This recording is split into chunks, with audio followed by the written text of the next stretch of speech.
In this video, we're going to do a quick introduction on how to sign up for Agentguards, how you get immediately protection for your AI agent environment. Is it Claude Code or GPT Codex or Copilot? It's been tested and working with all those main environments, either CLI or Visual Studio Code extension. So first of all, start free, risk-free. Log in with your Gmail, for example. After we sign up, you either get authentication, verification inside your email, or you immediately get logged in. You can see overview of the current status of your account.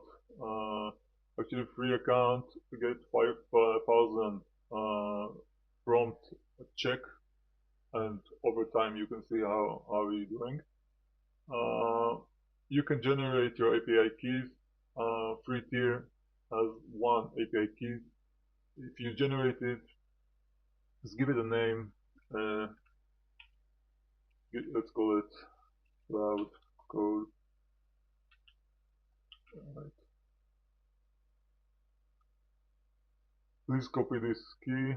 You will only see it once, and then go to integration.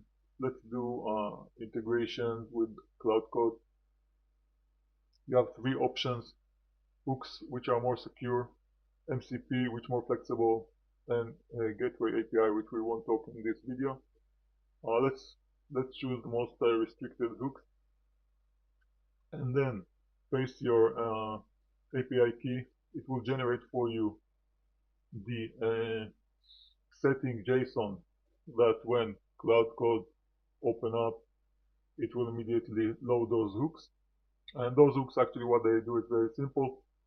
Every time you write something to the prompt, it will get checked via the Agentguard. And every time you use some kind of tools, or the agent use some kind of tool, it will get pre-approved or going to ask you if the command looks suspicious. And then the post tool use what to do with a decision. That's not something that you're gonna see. And after you turn it on your environment, you will immediately can test it, see how it works. If it detects anything, it will get immediately blocked. So that's something is really simple to activate.